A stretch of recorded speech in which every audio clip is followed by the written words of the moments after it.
They said he never interfered, never stepped into other people's fights, never stopped a city from swallowing the weak whole. But on a freezing October night in 1974, after a guard smashed a homeless boy's guitar into splinters on a subway platform, Bob Dylan did something no one who witnessed it would ever forget. And what happened next would change not only the boy's life, but the conscience of every person standing underground that night. It was supposed to be just another late recording session in a small Manhattan studio a few blocks from Greenwich Village. The kind of session where the lights stayed low and the coffee went cold while lyrics were crossed out and rewritten until they felt true.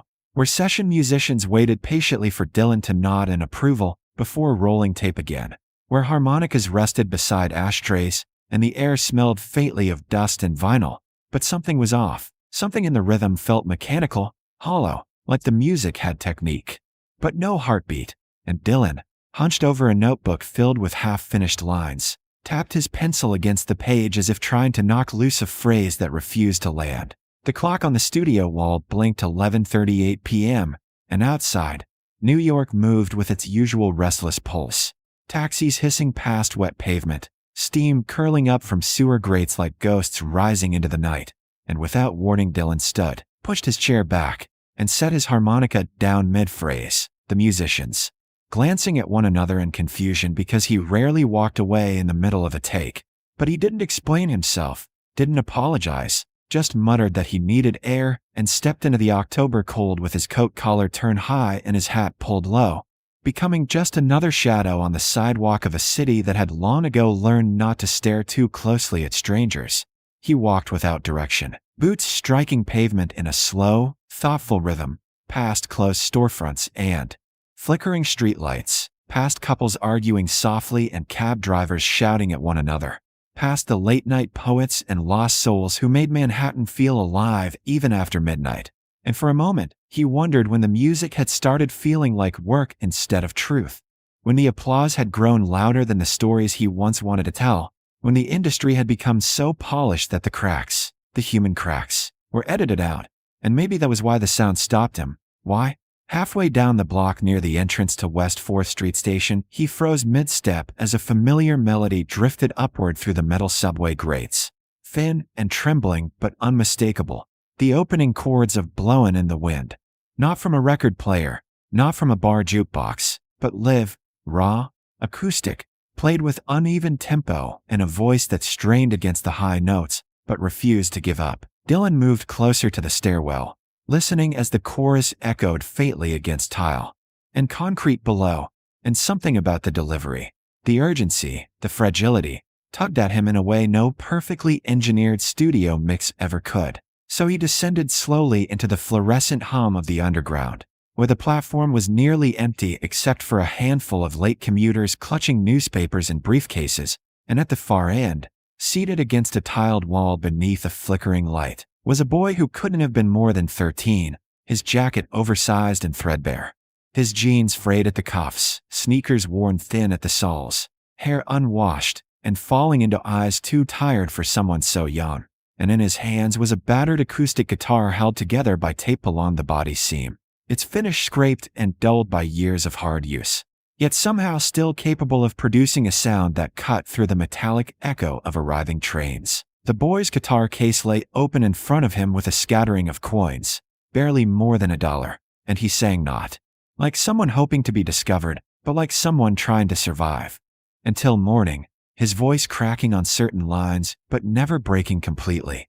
And as he transitioned into The Times They Are A-Changin', there was an irony so sharp it almost felt scripted, because here was a child who clearly needed change singing about inevitability and justice to a city that barely slowed to listen, and Dylan stayed in the shadows near a concrete pillar, watching unnoticed as the boy closed his eyes on the final verse, pouring everything he had into words written years before, words that suddenly felt less like protest and more like prayer. Commuters passed with polite indifference, a few dropping coins without making eye contact, most avoiding the scene entirely as if proximity to hardship might be contagious. And Dylan felt an unexpected tightening in his chest, a recognition not of fame or legacy, but of why he had picked up a guitar in the first place. Because before the stages and interviews and magazine covers, There had only been a belief that songs could speak for the overlooked, and now that belief sat barefoot on a subway floor, playing to the echo of departing trains.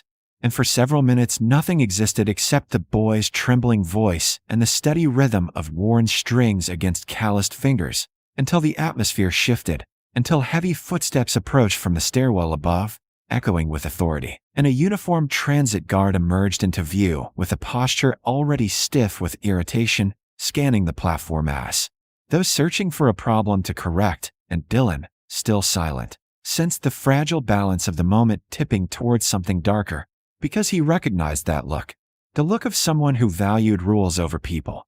And as the guard's gaze locked onto the boy and his taped-together instrument, the music faltered slightly, but continued, brave and defiant in its softness, unaware that within minutes the song would be interrupted, the guitar would be reduced to splinters, and the quiet man watching from the shadows would step forward, not as a legend, not as an icon, but as someone who refused to let hope be crushed without consequence. The guard's boots echoed down the platform before he even spoke, and the tension in the air shifted instantly, the boy's fingers faltering on the strings as the uniformed figure stopped in front of him with a look that held no patience, only irritation. "I told you before," he said sharply. "No performing down here." And the word performing sounded like an offense instead of a lifeline, and the boy quickly muted the guitar, scrambling to close his case, coins clinking as his shaking hands tried to gather them. "I'm sorry, sir. I was just leaving," he whispered, but the guard stepped closer, looming over him, frustration boiling over into something harsher, something personal. "Every night it's the same with you kids," he snapped, and before the boy could lift the strap over his shoulder, the guard grabbed the guitar by the neck and yanked it away, the sudden force drawing a small gasp from the few commuters nearby.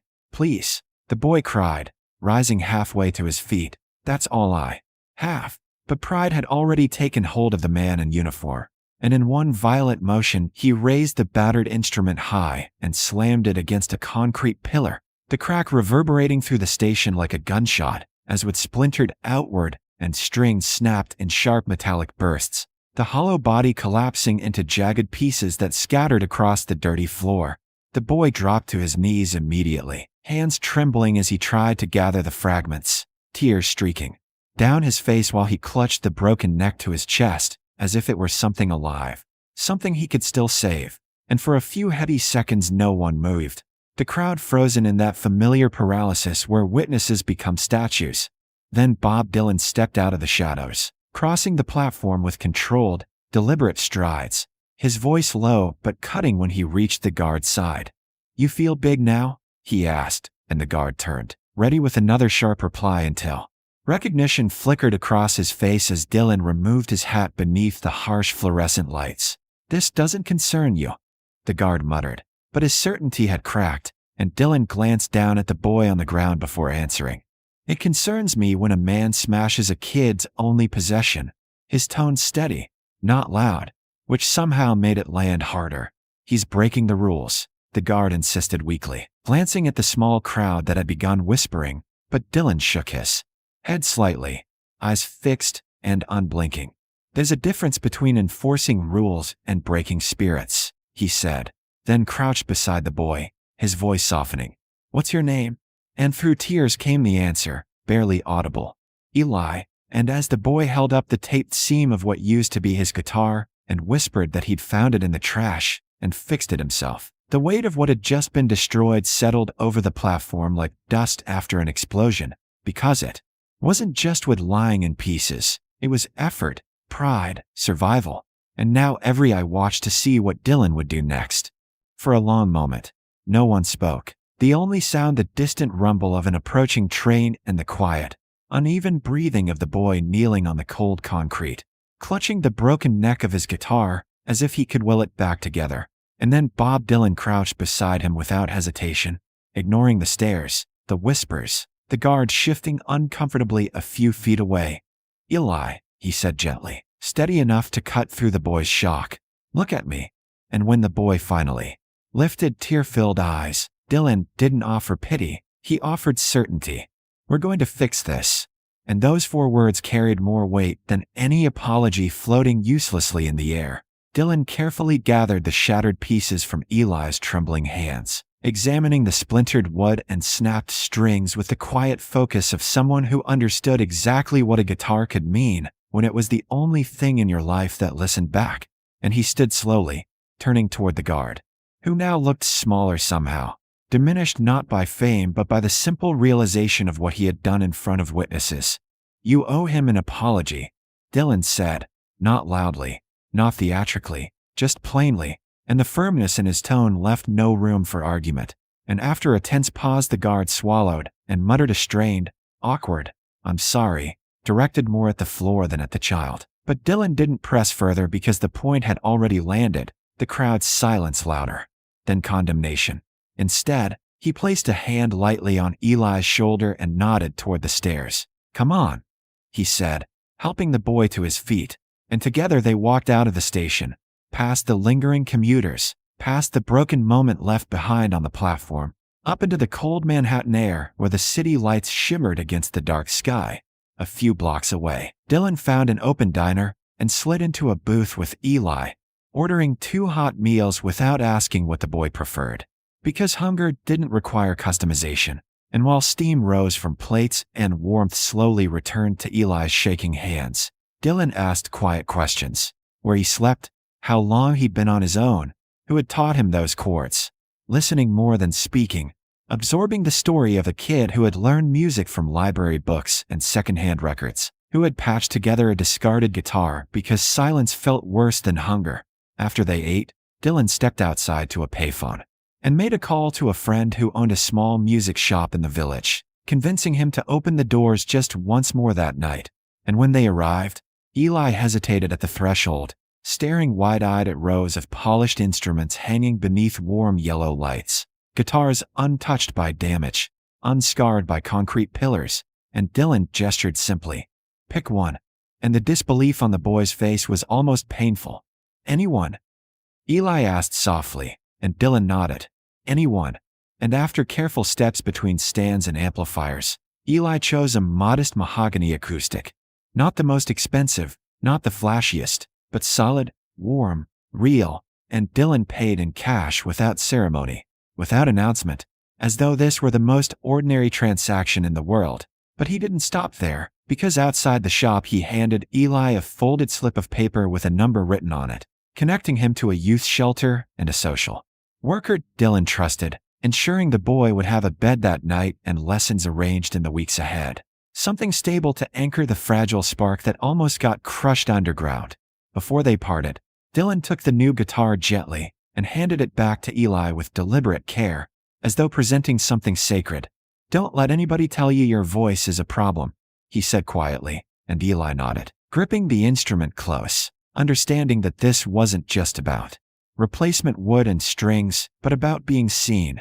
Back at the station, the guard filed his report in uneasy silence, aware that witnesses had spoken, that supervisors would ask questions, that the story would travel in ways he couldn't control, and within days there were consequences. Not dramatic headlines, not public scandal, but reassignment, disciplinary review, mandatory training that forced him to confront the difference between authority and cruelty. And he never again raised his hand against a street musician.